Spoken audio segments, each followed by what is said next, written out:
Uncut Gems is undoubtedly one of the most unique movies of 2019, if not within most recent years. It really brings a lot of different elements to the table where we see Adam Sandler playing a really strange character, he's in a really unique environment, and really just like, it is unlike anything I've really seen. Today I'm going to be talking about why this movie is so unique and what kind of sets it apart from a lot of other movies on the landscape and why really it kind of changed cinema. So this is going to be the story of Uncut Gems.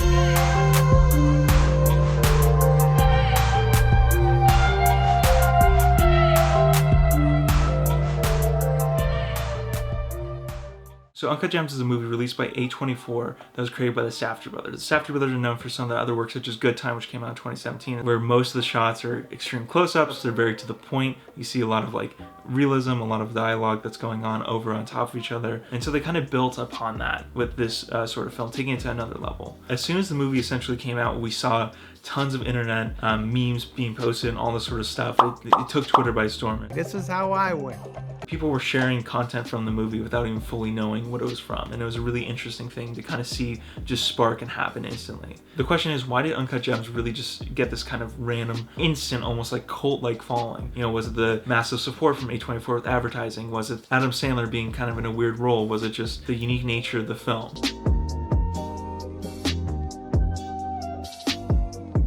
So Uncut Gems stars Adam Sandler playing a more serious role, which is a little different from a lot of the stuff that he's done kind of more recently, especially some of those Netflix specials. We all know what we're talking about. In this film, Adam Sandler plays the character Howard Ratner. He's essentially a jewelry dealer working in the New York City Diamond District. He's not a very good guy, he's a scumbag. And you see him at every corner essentially trying to pay off debt that he owes, digging himself into a deeper, deeper hole. We see him borrowing pieces from other jewelers and like pawning it off in order to get money to play sports bets. And it just becomes this kind of endless cycle where eventually it starts to catch up to him. The debt collectors are coming. The film does have a sort of humor to it, but is definitely a lot more serious of a role, especially like we said, compared to Adam Sandler's other movies that he's done recently. You know, this isn't Adam Sandler's first serious role by any means at all, and probably one of his most notable roles, I would say, would be Punch Drunk Love by Paul Thomas Anderson. And essentially what we see in that is, it's a very different movie, but we see kind of a similar character. So what we see is a character that is really just is a dreamer. And what they're trying to do is escape from the current situation. They have these sisters that nag them. He finds this loophole in pudding boxes. He attempts to buy them all so he can get airline miles to go and visit Hawaii. So that's kind of like his sort of dreamer sort of thing. What we see with Howard Ratner is essentially he believes that he can not only pay off the debts that he owes, make money and win these sports bets and all these sort of things. So we kind of see this like sort of hopeless optimism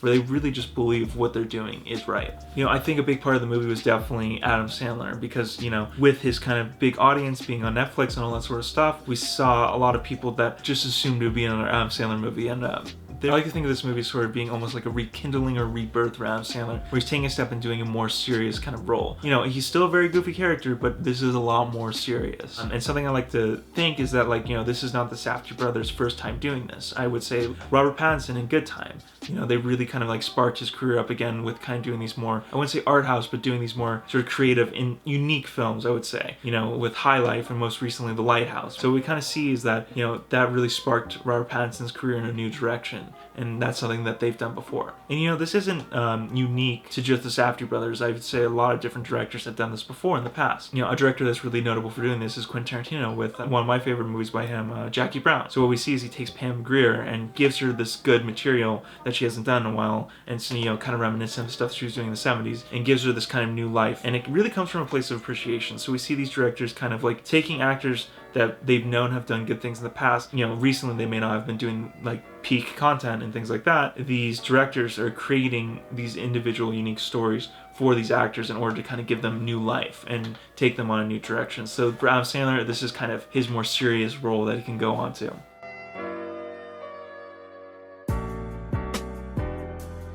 One of the reasons I think this film is really notable is just really going for this kind of realism style. But I would argue that this film kind of takes a realism route, but it pushes it back and it becomes real authenticity. You know, it takes it to that other level, and it takes a lot of these sort of techniques that we're used to in other films, but it pushes it and just creates a really unique feeling that's different. With these sort of techniques they use, it really makes characters like Howard feel like real characters. It makes them feel like someone that can exist in real life. And you know, part of that comes from, you know, the Safdie brothers being New Yorkers and making a film that's set in a very specific location in New York. You know, they know the area, they know the location, and they're making something that comes from, you know, genuine interest, and not only that, but just genuine understanding and knowledge. part of this is also fueled by the fact that the Diamond District is a very strange and kind of abstract area of New York with a lot going on. It kind of feels like one of those places where anything can happen. And what we see with the Safdie brothers, since they're kids, they have this genuine interest and curiosity, and they're kind of exploring that by making a film that is really just a deep dive into the Diamond District. And one of the reasons why I would mention this like genuine sort of appreciation is that, you know, I attended Q&A at the Hollywood ArcLight, and one of the things they were kind of mentioning was that in the post process they were essentially going through and listening to the audio, and you know, the editor had picked this sort of like New York ambience audio, and they're listening to it and they're like, no, that's not the Diamond District, that's New York, but that's not the Diamond District. So they actually went out with a boom and were kind of on the street and actually picking up audio and putting it in their film. It's such a detail that most people wouldn't notice, but they wanted to sound like the Diamond District. They wanted to feel like the Diamond District, and so they would take the time to make sure that the ambience is like a proper sound and things like that. They're taking extra measures just to really sell this idea that it is the Diamond District. Not only does the audio of the Diamond District sound authentic, but they take it into another level with really having this sort of a realistic dialogue. And so kind of something that they really did with that was, you know, and a lot of people are making fun of it because they're saying the movie's just shouting over each other. 2.5 years ago, where you feel A24 you work of so course hard was saying to yes. try to be well, A24 said yes you know, you don't want before the we process even to asked get in them the to say way. yes. But it is very, you know, realistic, fast dialogue. It's not this very like written out, drawn out, studio, typical golden age Hollywood dialogue. If you and I are doing a scene together, like let's say we would Sandler still be and Lakeith, talking also. And we would let everybody talk freely who aren't, and we're not like screaming action. So most people on the set don't even know that we've started filming. That you're actually so rolling, there's yeah. just people talking and being themselves, and that sound is baked into your dialogue. When people saw and read Glengarry Glen Ross, like a big part of that was that, you know, the dialogue had ums in it and it had swear words in it, and it was really authentic. But this almost takes it and puts it to another level, where we see scenes where it's just, you know, people yelling over each other and just cussing each other out, and just people yelling from the other room and people yelling back, and it just seems like people are kind of all over the place. It doesn't feel like anyone is limited to the conversation. You see these characters really moving through the space that they're in and being a part of it. The dialogue is just really unique to this film because it's realistic, it's gritty, it's, you know, the accents are heavy, it's very New York, and we just hear people yelling over each other as they're going about selling diamonds. And, you know, part of that just kind of emphasizes the chaos of the store. To another extreme, kind of reminds me a little bit of like Clerks. You know, Clerks is kind of crude, but you know, a big part of it is they take, you know, a lot of the comedy comes from, you know, taking the mundane but also making fun of customers and having these really funny interactions that kind of show you know, the chaos and the strangeness of this convenience store. What do you mean there's no ice? You mean I gotta drink this coffee hot? And this is like that, but just on another level, where it's just high-level clients and going in, buying diamonds and all this sort of stuff. And then this is shown with Howard's character, where he really just has this kind of dark underbelly where you start to see the cracks start to fall apart. And that's something that's kind of interesting about it, is that a diamond dealer is meant to have this really great presentation and feel really good. And he's sort of, you know, Adam Sandler's character is very gaudy, but then you start to slowly see the cracks take place and kind of shine, rub off as, you know, we start to reveal more and more about himself. This film actually has the 7th most F-bombs in it. That's actually 5th if you exclude, there's 2 documentaries about the F word. So if you exclude those, it's 5th. There's no polish to it, but, you know, it's designed that way. It's meant to feel really realistic and gritty, and, you know, these characters are real and under high stress situations, so it feels realistic, and that's kind of the cool part about it. Another aspect the Safdie brothers did was a lot of the actors that appear in the film are actually just real people that work in the Diamond District. They're not paid actors or things like that, so what you see is, you know, it just brings a lot of, you know, authenticity to it, because what we see is these characters are saying things, they're acting how they act, they're doing business as usual, but it's in front of a camera. Grande, hot, upside down, caramel macchiato, soy, no foam, 1 pump vanilla, extra caramel on the bottom, no caramel on top.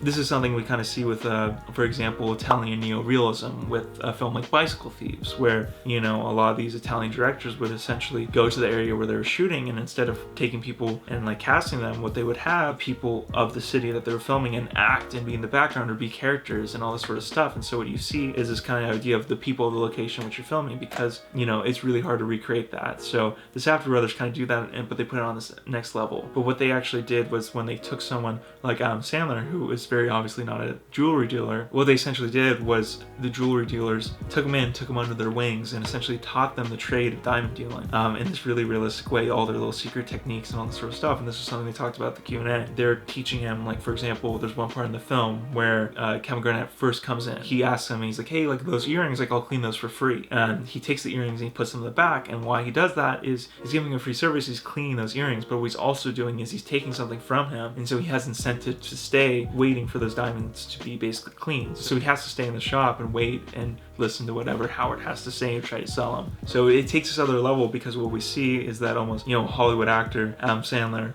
is essentially being taken, and he's almost assimilating with these real people as they're showing him how to act and be proper in the Diamond District. So it takes that other level of just that kind of realism, and we also see that it's not just random people as well. One of the most notable cameos is Wayne Diamond. He's really known in the Garment District, but he's this sort of local celebrity to New York, and they have him play a character in the film, and so it creates this even more like, someone that's disconnected from New York, disconnected from the Garment District, isn't going to know who Wayne Diamond is, but they sort of give him a platform, they put him in place because it's out of that respect for the city. On top of this, it extends further where we kind of see not only local celebrities, but we see celebrities themselves. The most obvious, Kevin Garnett, The Weeknd. They're playing kind of versions of themselves, active versions of themselves, where they're really being a part of this, and what it really creates is this sort of interesting feeling where we see a fictional character like Howard is essentially interacting with Kevin Garnett or The Weeknd. There's a part where Adam Sandler's character, Howard gets in a fist fight with The Weeknd, and it just really helps to kind of sell this idea that these things are happening, and that's even helped with the idea that that these are real sports games that they wrote to, and so kind of like it's creating these fictional events around real events, so it creates this really sort of convincing feeling. What we sort of see is essentially these celebrities acting, and Howard is acting like how he would react to these people in this time, and so it just creates this really unique sense when you're looking at The Weeknd playing The Weeknd, not playing another character. Even if it is exaggerated, we kind of see him playing himself, so it kind of really starts to sell this idea of authenticity.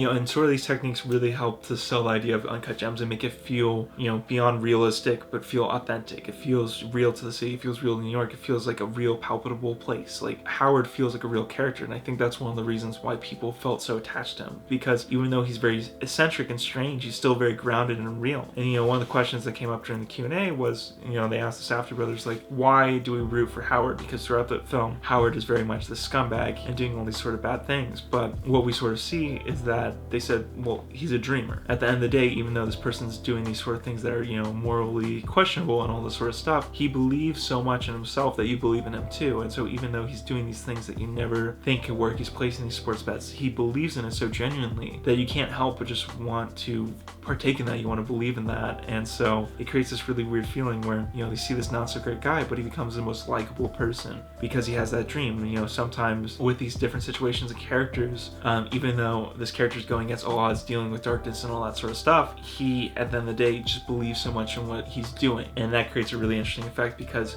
we too trust him. Uncut Gems does a really great job of selling these characters in a really unique way. It brings this sort of really big sense of realism where we kind of see people really having this genuine appreciation and passion and understanding and going this extra mile to make this happen. And what we result in is essentially a character like Howard who we truly believe could exist, and that's kind of the beauty of it. So those are my kind of thoughts of Uncut Gems.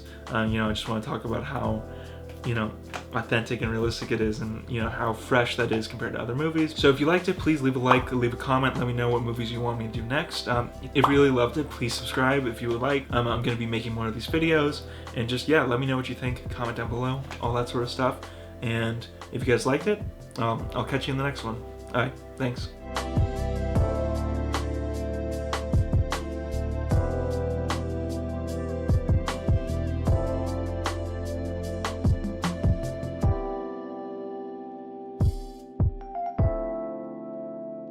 Jesus, Benny, this is embarrassing. Can't leave with that. Put it in the bag. Benny, look at my bag.